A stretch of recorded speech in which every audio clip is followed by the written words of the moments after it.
안녕하세요. 코리아 글로벌 튜브입니다. 오늘도 우리 채널을 시청해 주셔서 대단히 감사합니다. 그동안 연속으로 베트남 코로나 속보 뉴스를 방영하던 와중에 구독자님들의 성원에 감사하는 마음으로 누가 다낭의 숨통을 쥐고 있을까 프로그램을 1, 2부로 특집 편성했는데요. 오늘은 지난 1부 방영분에 이어 2부 마무리 영상입니다. 요즘 베트남에 다시 코로나가 창궐해서 코로나 뉴스에 비해서는 구독자님들의 관심도가 좀 덜한 것이 사실인데요. 오늘 영상에도 관심을 가져주시면 감사하겠습니다. 그럼 1부 끝부분 영상에 이어 2부를 시작하도록 하겠습니다. 1부 영상을 안 보신 분들은 미리 1부 영상을 먼저 보시면 좋을 듯 합니다. 사실 올드타운은 슬로우시티로서 무엇이든 천천히 하나하나 음미하면서 즐겨야만 제대로 즐길 수가 있는데요. 한국인들 대부분은 여러가지 사정상 아주 짧은 보통 하루나 이틀 정도만 이 지역을 둘러보고는 곧바로 호이안을 빠져나갑니다. 또 회의 경우도 서양에서 온 관광객들은 이곳 회에서도 상당히 오랫동안 체류하면서 회란 아주 오래된 역사도시 전체를 의미하면서 즐기는 편이지만요. 다낭을 찾는 한국인들 중 회까지 가는 경우는 극히 드뭅니다. 제 생각에는 우리나라 사람들의 경우 여행 일정이 짧다 보니까 그렇기도 하고 또 한국인 관광객이 몰리는 여름 성수기에는 회나 호이안이나 다 완전 찜통 가마솥 같기 때문에 더위를 못 이겨서 그런 경우도 있고요. 같은 동양 문화권에 속해 있다 보니까 서양인들에 비해 이 지역의 여러 문화유산에 대해서는 호기심과 감흥이 덜하기 때문이라고 생각되기도 합니다. 하여튼 어떻게 해서 다낭이란 도시가 한국인들의 간택을 받는 바람에 우리나라 사람들에게 다낭은 남다른 의미로 받아들여졌고요. 그래서 어느 날부턴가 휴가 때 다낭에 한번 못 다녀오면 사람들과의 대화에서 주눅이 들 정도가 되어버렸죠. 이렇게 한국인들의 사랑을 독차지한 다낭은 우리나라 관광객들이 뿌려주는 엄청난 영양분을 바탕으로 고도 성장을 거듭해오다가 2020년 초부터 코로나19라는 전혀 예기치 못한 암초를 만나 하루아침에 폭삭 주저앉아버리고 말았습니다. 사실 코로나19 감염병 사태로 인해 거미줄처럼 얽히고 설켜서 서로 상생을 하던 관광산업 생태계가 일시에 무너져 내린 지금 다낭은 코로나의 늪에서 헤어나기가 무척 어려운 상황입니다. 과거처럼 관광산업이 정상적으로 돌아갈 때는 생태계의 맨 위에 위치한 항공업계 및 호텔에서부터 그 아래로 관광버스, 렌트카, 또 택시업계를 비롯해서 각종 관광시설 및 환전소, 투어가이드, 마사지숍, 식당 및 카페, 쇼핑센터 등등으로 촘촘히 연결된 관광 생태계에 몸담은 사람들이 다낭을 찾는 관광객들로부터 벌어들인 돈을 영내에서 쓰게 되고 그렇게 해서 전체 지역 주민들이 골고루 그 과실을 나눠 갖는 구조인데요. 이렇게 얽혀있는 생태계가 잘 돌아가도록 끊임없이 영양분을 공급해주던 사람들이 바로 외부에서 유입되던 관광객이었고요. 특히 다낭의 경우 전체 유입 관광객 대부분이 우리나라 사람들이었죠. 사실 관광객들이 현금으로 직접 뿌려주는 이 영양분은 제조업을 통해 올리는 부가가치보다 훨씬 더 그 영양가가 높기 때문에요. 지역 주민들의 후생에 직접적이고도 신속하게 영향을 줄 수가 있는데요. 다른 예를 하나 들어보자면요. 일본의 대마도는 몇 년 전 한일 간 갈등 문제로 한국인 관광객의 발길이 완전히 끊기면서 섬 전체 모든 경제가 완전히 올스톱되어 파산 상태가 되어버렸다는 얘기를 들어보셨을 겁니다. 더 이상 희망이 보이지 않는 대마도를 탈출하는 일본인들 및 외국인 투자자들의 엑소더스가 지금도 꾸준히 진행되고 있는 상황이고요. 그럼 여기서 한국어 관광 가이드와의 지난번 영상 인터뷰를 보신 후 계속 이어가도록 하겠습니다. 안녕하세요, 신하라님. 반갑습니다. 정말 오래간만입니다. 네, 저도 반갑습니다. 네, 인터뷰에 응해주셔서 먼저 감사드리고요. 오늘 또 이렇게 연결이 됐으니까 근황을 좀 물어볼게요. 신하라님은 코로나 전염병 발발 전에 다낭에서 한국어 가이드 일을 하셨잖아요.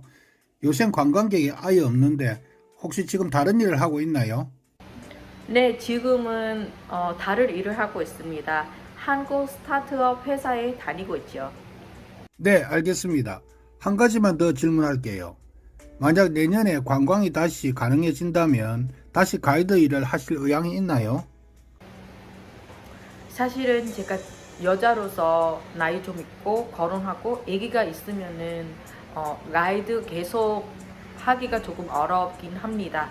그리고 제가 하고 있는 일이 만족스러우니까 지금은 가이드 다시 할 생각이 없습니다. 근데 나중에 어떻게 될지 모르죠. 다시 할 수도 있고. 네, 그렇군요. 오늘 출연 감사드리고요. 건강하게 지내길 바랍니다. 다음에 또 기회가 되면 또 영상으로 만나요. 네, 감사합니다. 건강 조심하세요. 코로나로 인해 변화된 다낭의 실상을 실감나게 보여주는 영상 인터뷰인데요. 여행업에 관한 한국도 마찬가지긴 하지만요. 베트남 다낭도 거의 전멸이라고 보시면 되고요. 한국과의 차이점이라면 한국은 관광산업이 전체 경제에서 차지하는 비중이 미미하기 때문에 그동안 관광 관련 업종에 몸담았던 사람들이 이 시련의 시기에 임시방편으로 다른 일을 해서라도 생계를 이어갈 수가 있지만 다낭의 경우 달리 수익을 창출할 만한 경제적인 인프라가 없기 때문에요. 그냥 손을 놓고 있는 사람들이 대부분이라는 것이죠. 극히 일부는 어떻게 해서 다른 일자리를 구했지만 기본적으로 현재 다낭은 일자리가 절대적으로 부족한 상황입니다. 이런 상황에서 그럼 어떻게 해야 할까요? 네, 다낭을 탈출해야죠. 특별히 반드시 다낭에 남아 있어야 할 이유가 없는 사람들은 이미 다낭을 다 탈출했다고 보시면 됩니다. 제가 다낭에 있을 때 알고 지내던 베트남인들도 많이들 하노이나 호치민으로 이사를 갔더라고요. 한편 다낭에 거주하는 교민들의 경우 호치민이나 북부 산업지대와는 달리 과거에 관광이 잘 돌아갈 때 한국인 관광객들을 따라서 들어와서 다낭에 자리를 잡고 관광 관련 업종에 종사하던 분들이 대부분인데요. 이분들은 오로지 관광객을 타깃으로 현지에서 장사를 하셨던 분들이라 코로나로 관광객이 막힌 현재는 한마디로 답이 없습니다. 일부 남아있는 교민들 중 식당업같이 현지화가 가능한 업종의 경우 현지화 시도를 해보려고 해도 이게 쉽지가 않은 게요. 기본적으로 메뉴와 가격대에서 베트남인들이 운영하는 곳과는 경쟁이 안 된다는 것이죠. 한마디로 경쟁력이 없다는 것입니다. 자, 그럼 앞으로 다낭은 어떻게 될까요? 과연 다낭 경제가 다시 옛날처럼 잘 돌아갈 수 있을까요? 코로나가 끝난 이후에 말입니다. 일부 관광 전문가에 따르면 무너져 내린 관광산업 생태계를 코로나 이전으로 회복시키는 데는 어쩌면 수년이 걸릴 수도 있다고 하더라고요. 5년 이상 걸린다는 얘기도 있고요. 저도 관광시장이 내일이라도 당장 다시 열린다고 한들 결코 관광 생태계가 하루아침에 다시 복원되리라고 생각하지 않거든요. 이것은 결국 관광 서비스의 질이 예전과 같은 수준으로 올라오는데 많은 시간이 걸린다는 의미입니다. 슬픈 얘기지만 이건 엄연한 현실이니까요.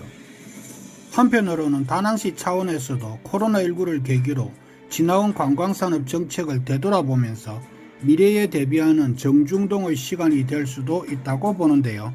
그 한 예로 이번에 다낭에 한국 총영사가 새로 생긴 것을 계기로 다시 하늘길이 열리면 한배 공동으로 매년 다낭에서 축제를 열어 한국인 관광객을 다시 붙잡으려는 계획도 세우고 있는 것 같습니다.